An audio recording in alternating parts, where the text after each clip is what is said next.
My daughter's just stripped down an old settee for scrapping, and she's thoughtfully brought the wood over for me to get rid of, because she knows I have a bonfire. That piece of chipboard's not much cut for anything.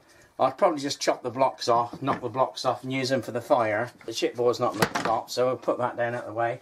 These pieces here will be quite useful. They're sort of a mahogany look-alike.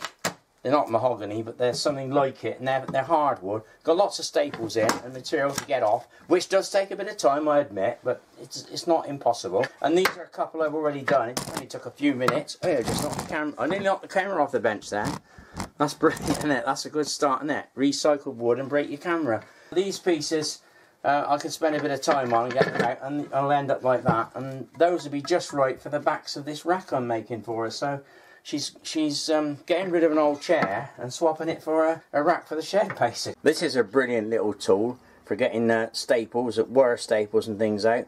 It's got a very sharp sort of, well, chisel type point on the end there. It's like a screwdriver with a slot in.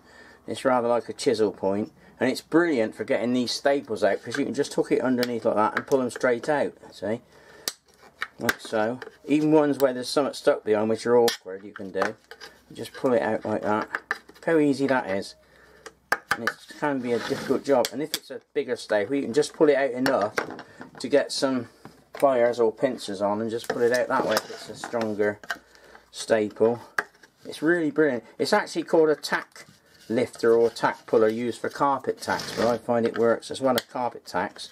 It works brilliant for staples, because this piece of wood's got lots of staples in and it would otherwise be chucked out, but I'm going to reuse it, and it only takes a few minutes to get all these staples out, and you've got a serviceable piece of wood again, haven't you? One piece of wood with the staples removed. Only took a few minutes. Perfectly serviceable piece of timber, that. Nothing wrong with it at all. I need some pieces like this for the back, and I can actually get two out of that. I'll just do two, look. So that's reusing something for an old settee, and it'll be into a rack next. There you go. You're resalvaging some old timber off a settee or item of furniture. The worst job is not getting the staples out, it's getting the old material off. My daughter's ripped most of it off, but she's cut it off and left that on, and it is quite a job to pull it off. So I find the easiest way, although it's not easy, is get a pair of pliers, grip it, and then turn it around like that and sort of roll it off. If you do this, you can actually pull it out quite easily. People watching this video probably think, what a waste of time it is doing all this, you know. But in a way, I see it as a challenge. I don't want to give up on it. I don't mind doing it. A bit of destructive work like this is quite good, actually. It's a bit fiddly, but I don't mind doing it. There's worse things you could do. Sit watching television. Or watch Scrimper UK videos is probably more wasteful than doing this, actually. Amazing the number of times I've started a job and had it in my head the way I'm going to do it, and then changed my mind halfway through. And that's the case with these shelf units. Now I've got these are the old parts of the old side rails of the bed, which I'm going to use for the side rails for a racking. And the normal way, you know, you can make up two ends which are like ladders and then put the shelves on them. So what I was going to do, I'd cut out these pieces 13 inches long, and I was simply going to screw these onto the side rails all the way down where the shelves were to be, and they would act as supports for the shelves and also hold the thing together, and it would work. And that's where I was going to do it, especially as it's only going in the shed, so it's not important the look of it and that. But normally the way I do these racks, and I've done them before, is a different way entirely, and that is that I cut off small pieces like this that fit inside, like so, and you place these approximately where the shelves are going to go. This makes a much better way of doing it, I think. So I've decided I'm going to do it this way, even though it takes me longer. It's worth it really in the long run. It's stronger for starters. So what you've got to do, you've got to find a way of joining these ends. You could do a mortise and tenon, but it'd be very time consuming, and the wood isn't very thick, so it wouldn't be that strong. So what I do is I biscuit joint them. Now most woodworkers will be familiar with biscuit jointing.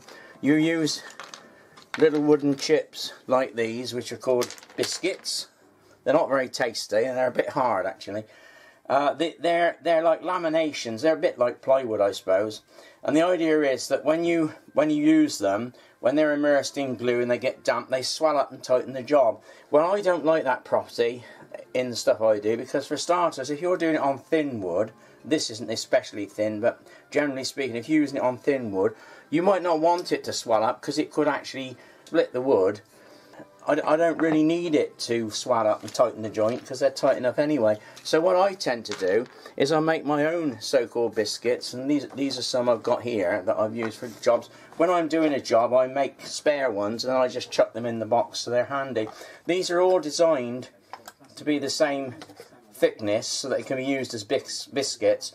And when you're doing a job like this where it's got a square end, I think a biscuit like that is going to be far stronger in a joint there than a biscuit like that, for example, because if you look at it, when it's in the timber, you've only got, put that across the middle, look, so you've only got half that much of the biscuit in the timber, actually less than that because it goes a bit more than, a bit like that. Whereas with my own made biscuits, it's more like that, you see, so there's more surface area, and I think it makes a stronger joint. Also, these things cost money. They're not particularly expensive, but I don't think they're particularly cheap either. So if you do it this way, you can use just offcuts of plywood, or anything for that matter. The only thing to remember is make sure the grain is in the right direction, like that way for a biscuit, because if you have it the other way, they'll snap easily and the joint won't be strong. But if you put it in that way, it's going to be really strong, and it is actually like a mortise and tenon joint. The advantage of this as well, you can have longer lengths. I mean, I cut them into long strips on the scroll saw, and then when I'm ready to use them, I just cut them off the size I desire. But sometimes you need a really long one like that if you've got a longer piece of wood to join up. So I think I prefer them. Sometimes I actually make my own biscuits, like these here are some homemade ones, and I've just cut them to the shape of the biscuit for jobs where I need, like if I'm joining two boards side by side, I might use these rather than buying biscuits. I cut those out on the scroll saw. They're quite simple. You can stack cut them, so you can actually, when I cut them out, I stack the timber together, and I can cut like 1, 2, 3. Well, you can probably cut 4 in one go if you just stack cut them on the scroll saw.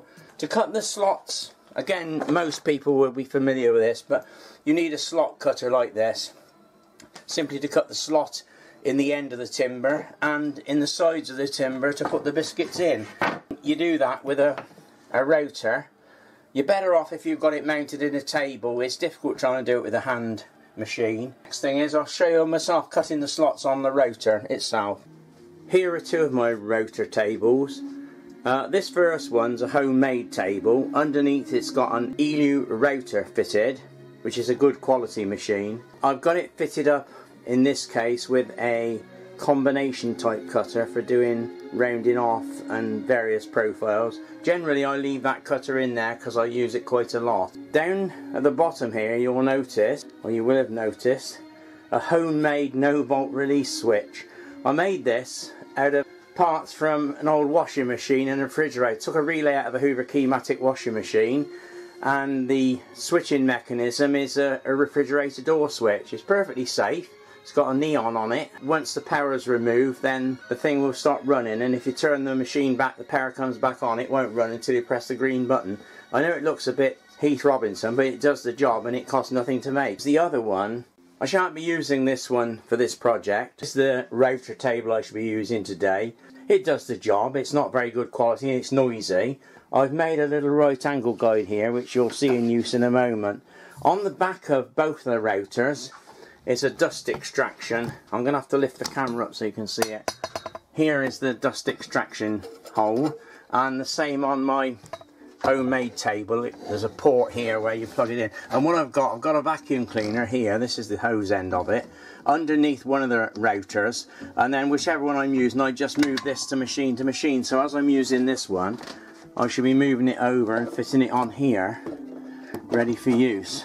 First thing you've got to do when you're doing this slot cutting for biscuit jointing is to set the cutter so that it's around about the middle of the timber that you're joining. As you can see, this one, it's too low, so you really want it in the centre. Now it's very difficult to get it exact, and it doesn't matter, but if you're going to not get it exact, which I don't often, it's a good idea to just take a piece of coloured chalk and just mark the top surface of all the timber you're cutting for the side rails and these internal rails, because that way, if you don't get this cutter exactly central, providing you assemble it with the chalk on the top of all the pieces, it will fit perfectly. If you don't have it central, which it's difficult to get, as I said, and you don't do this, you'll find that the joints will not, they'll be staggered, they won't fit so exactly. So it's always important to mark the timber when you've got the cutter set. To set the cutter, I can't show you underneath, it's a bit fiddly, but basically all you've got to do is there's a knurled nut and you adjust it so the cutter goes up, and I'll make sure it's roughly in the centre. That's about it. And then you lock the router I should say, I always call them routers, I don't know why, because it's the internet router, I suppose. It's a router. Router. I'll get it right one day. And also you need to set the fence so that you get the right depth of cut. Now in this case I want it fairly deep to make it strong, so I'm going to leave it at roughly the maximum. So what I'm going to do next, I've got to do the ends of these first, so I'm going to use my homemade right angled guide here, and I'll simply put the piece of wood there and just move it across. Right, as I've said before you start any cutting where there's wood chips involved, you need a pair of these to protect your eyes, and a pair of these mufflers to protect your hearing. First thing to do is to turn on the suction, the vacuum cleaner underneath, to suck up the dust, like that. And I'll switch the router itself on. I'll put my muffs on now.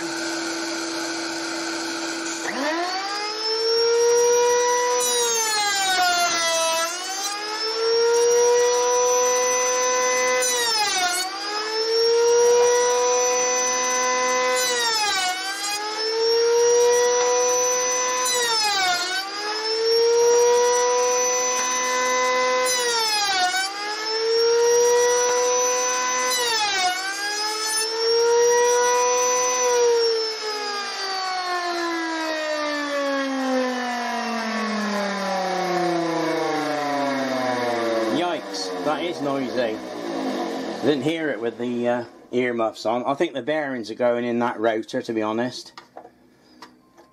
Or is it a router? See, I've got it wrong again. No, I haven't. I've got it right, haven't I? Router. Routing the wood out and routing. Anyway, that's the slots cut in the end. Obviously I've got more to do. I've just done 3 to show you how it works. The next job is to do the side rails.